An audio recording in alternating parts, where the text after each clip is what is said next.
la troisième partie de la vidéo. Dans la deuxième partie, nous avons donc modélisé les poutres et poteaux de notre bâtiment. Et dans cette troisième partie, nous allons appliquer les dalles de R+1 et RDC.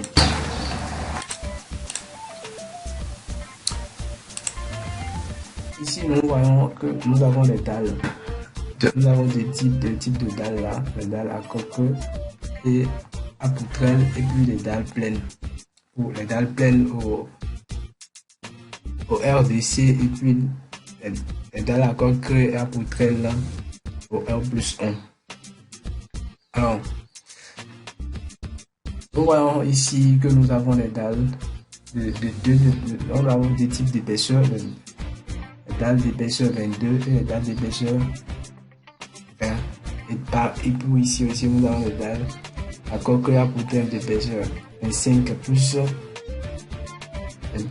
5 et d'épaisseur 20 plus 5. Nous allons donc définir les 4 épaisseurs de la dalle et puis sur le logiciel CBS avant de les appliquer.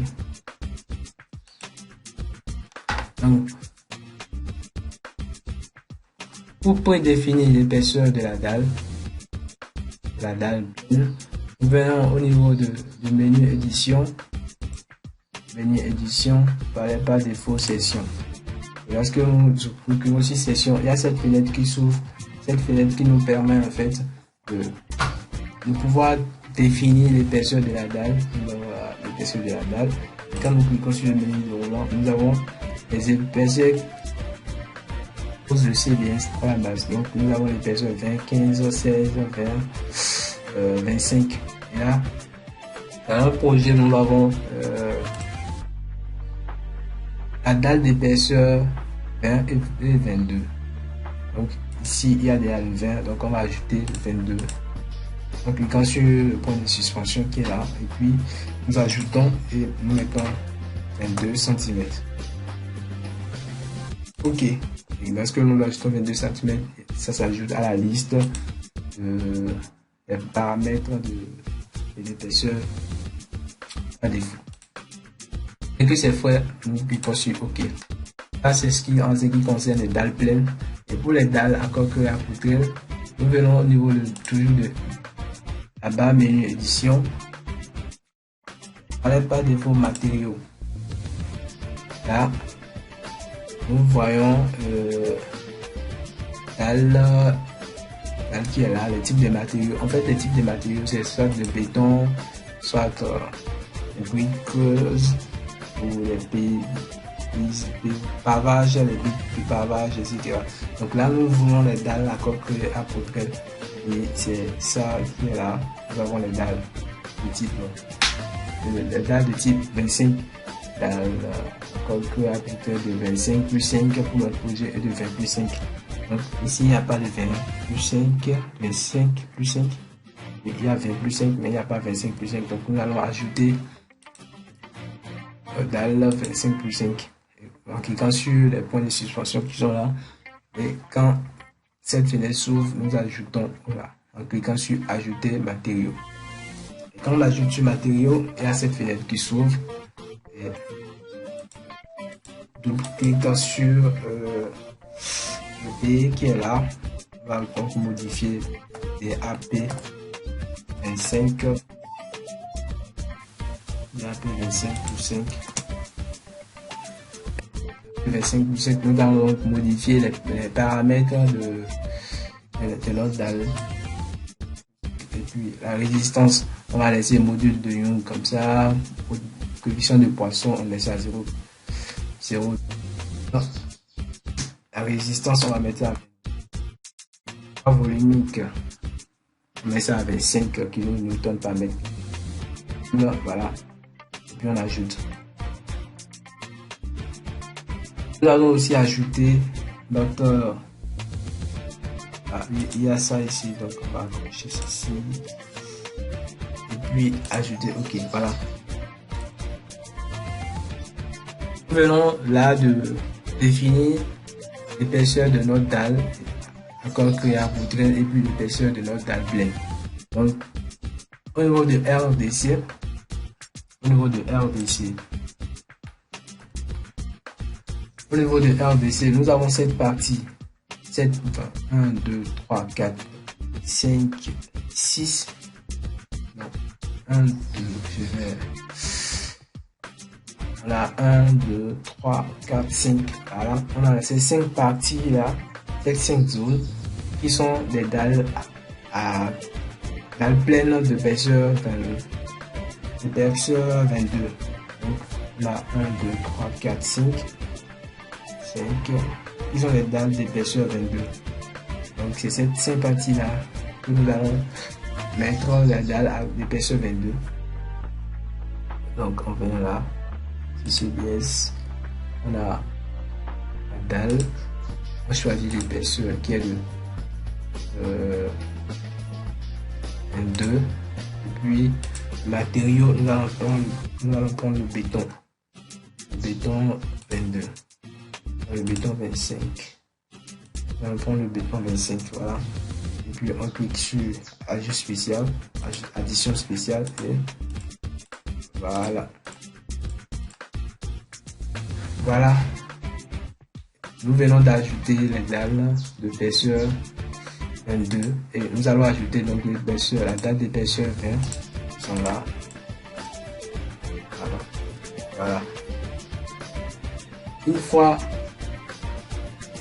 ces dalles d'épaisseur 22 sont ajoutées et puis les épaisseurs 20 sont ajoutées, nous allons donc passer au R+1. Au R+1, nous avons aussi deux sortes de dalles. 5 plus 5 et d'épaisseur 20 plus 5. Donc, les deux dernières, ces deux parties, ces deux zones sont des dalles d'épaisseur 20 plus 25. Les autres sont de 25 plus 5. Donc, on va sur CBS, coche la dalle et voilà. Donc, on sélectionne les deux. Une propriété pour modifier caractéristiques et puis on choisit dalle d'épaisseur 20 plus 5 et puis on va valider.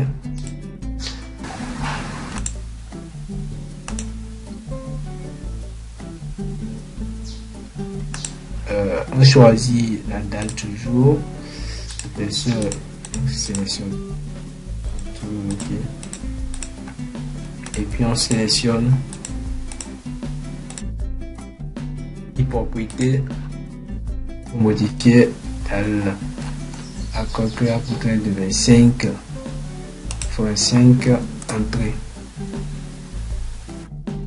Là, une fois la dalle définie et puis tout est bon, nous allons sur y propriété toujours pour choisir le sens des nervures. Le sens des nervures ici, le sens des nervures ici pour le sens des nervures c'est dans cette position là. Donc nous allons orienter aussi le sens de nervure dans ce sens que vous voyez ici CBS. Là on vient là. Nous avons les sens de nervure à la base qui sont des deux côtés.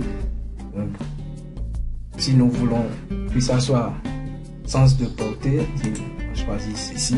Quand nous choisissons ceci, on clique sur une partie qui serait parallèle au sens de nervure. Donc si nous voulons que le sens de nervure soit comme ça, soit vertical comme ça, donc on doit choisir une partie de notre poutre qui serait parallèle au sens de nervure. Donc on choisit cette partie.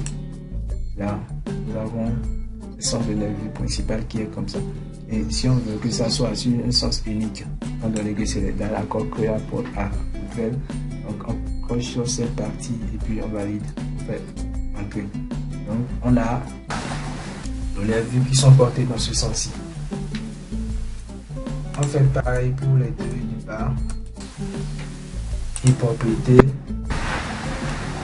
choisis le sens de portée parallèle au sens de nervure, sens unique et puis on fait entrer.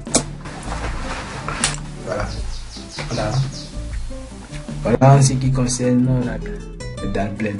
Donc, il y a ici, nous avons les débordements de dalles de part et d'autre. Donc nous allons essayer de faire les débordements de dalles ici. Et voilà. Après d'essayer du débordement de la dalle, nous allons voir si nous n'avons pas d'erreur. F7. Voilà, F7 démarrer, pas d'erreur. Donc nous allons donc faire le débordement de la dalle de part et d'autre. Donc on sélectionne cette dalle. Quand on sélectionne cette dalle, il y a cette partie que nous amenons là.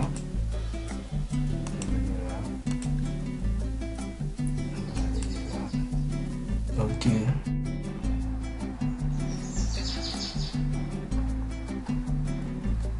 Donc on l'amène là. D'accord. Voilà, ça marche.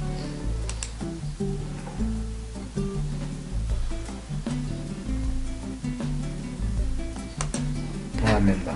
D'accord. Voilà.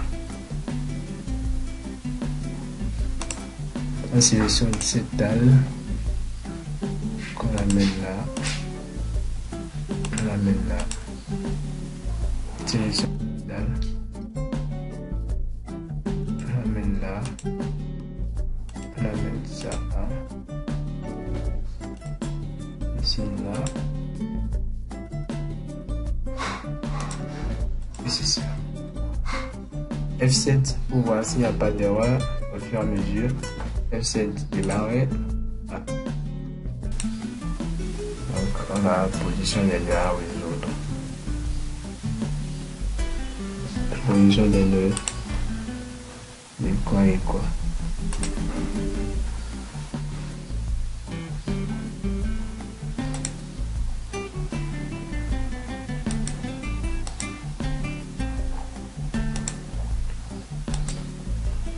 Démarrer, position de l'étude.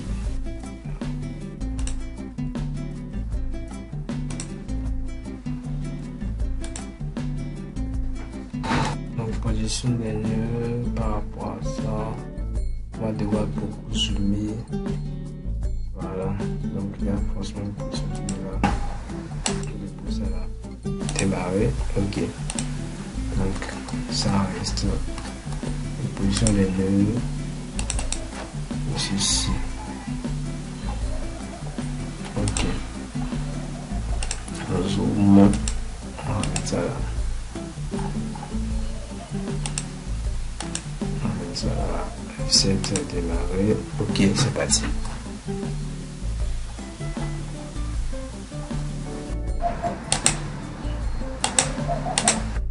Démarrer. D'accord. Pas de problème là. Donc on sélectionne cette dalle. On amène le bol là.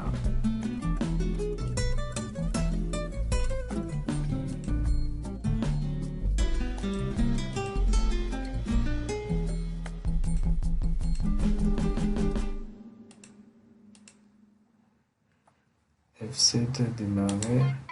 Pas de position de mes pour l'instant.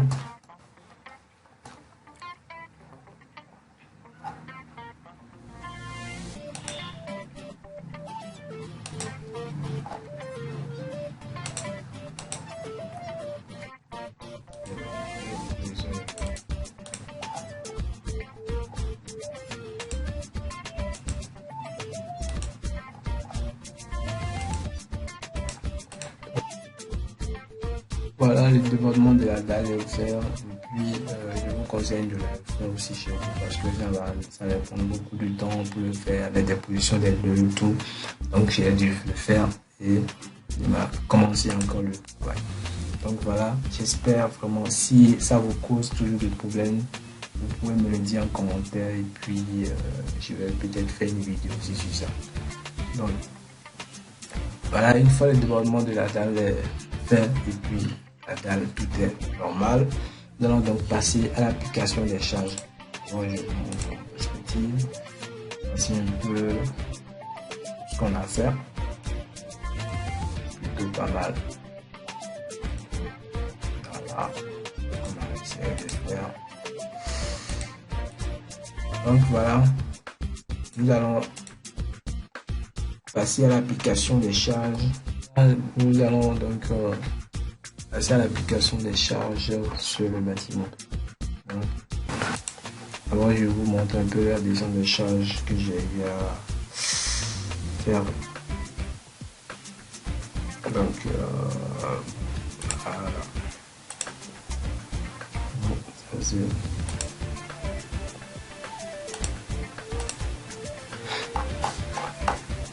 Voilà la descente des charges sulfasiques sur le plancher. Donc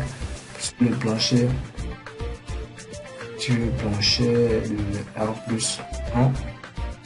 Plancher on va R ici en R+1, oui. Nous avons pour le plancher 20+5 l'épaisseur 25. Dans le bras propre est de 360 Newton par mètre carré. 360 Newton par mètre carré. Là-bas, nous sommes en train de travailler en kN. Donc 360 Newton en kN, ça fait 3,6 kN. Donc là, nous avons la 3,6 kN couverture sur la de bois parce que notre dalle serait protégée. Donc après ce que j'ai essayé d'imaginer pour les charges. Donc là aussi, en tout cas, en bref, on a 4,60 kN comme charge sulfasique de notre plancher au R+1. Donc on a 4,6 kN comme charge sulfasique sur le plancher 20+5 et puis le plancher 25+5, on a 5 kN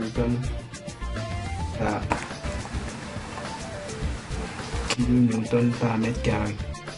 Donc le plancher intermédiaire, la dalle pleine bien sûr, sur la dalle pleine, épaisseur 20, on a le bois propre, carrelage enduit sur dalle, on a un truc de 6 kN pour la dalle 20 plus la dalle d'épaisseur 20 cm et pour la dalle d'épaisseur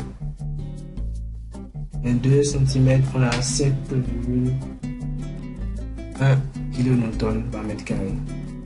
Voilà en ce qui concerne l'enculage. Surcharge de R+1 R+2.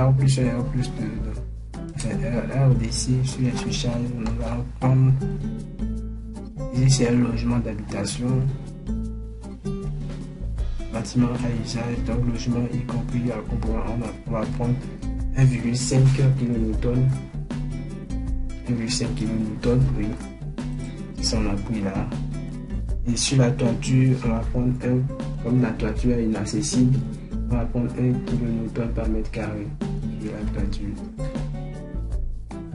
Voilà. Et sur la descente de chaque escalier, on aura 6 pour l'escalier, on aura 6,17 kN par mètre carré pour l'escalier et puis la charge d'exploitation est de 2,5 kN. Voilà, surcharge pour l'escalier. Donc on a tout l'escalier exclu les marches isolées et puis 2,5 kN par mètre carré. Voilà un peu les charges qui vont se laisser sur notre bâtiment. On va arriver sur CBS. On va sur CBS. On va donc appliquer les charges ici. Pour appliquer les charges, nous avons les charges sulfasiques. Donc on taille encore sur charge sulfasique à ce niveau.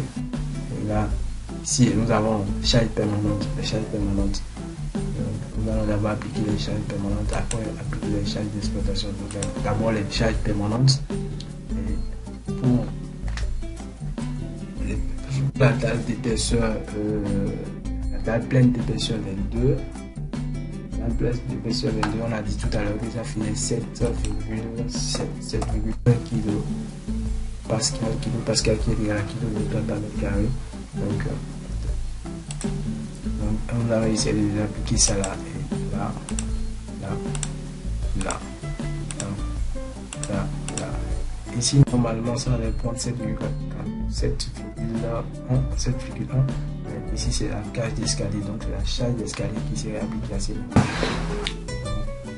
Pour la dalle d'épaisseur, nous avons dit tout à l'heure que ça faisait 6,6. Donc, nous allons essayer d'appliquer là. Et ici, la charge permanente de l'escalier, nous avons dit que ça faisait 6,17. Donc, on va l'appliquer là. Voilà en ce qui concerne la charge permanente de RDC. Donc, pour la charge d'exploitation de RDC, ça faisait 1,5 pour 1,5 là.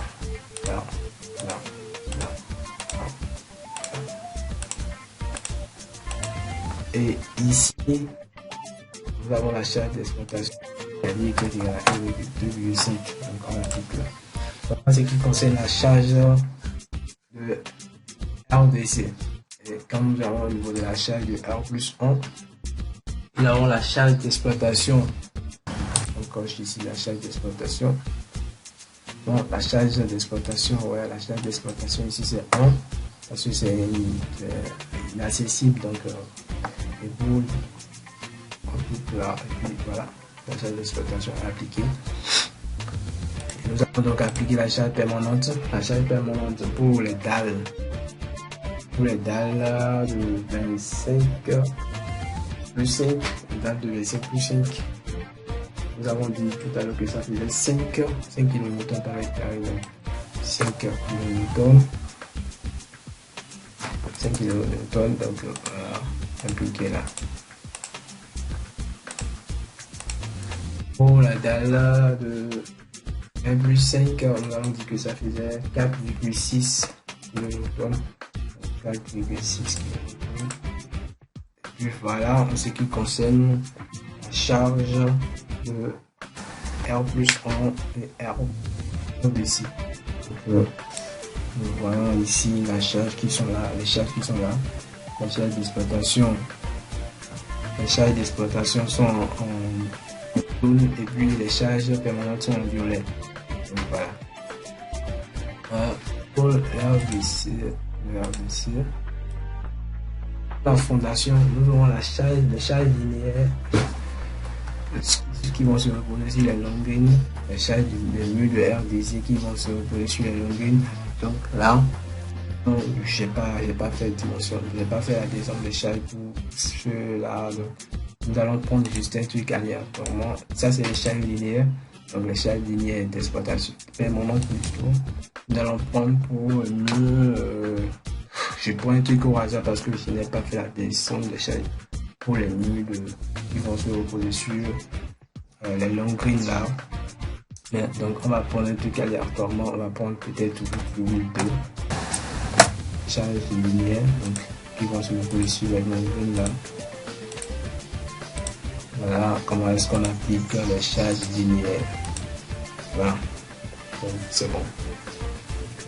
Ici, et on se retrouve pour la quatrième partie qui serait les combinaisons à l'ULU et à l'ELS, et puis l'exploitation dans le logiciel robot. Et calculer bien avant l'exploitation, calculer la structure et puis l'exporter vers le robot pour le dimensionnement des robots.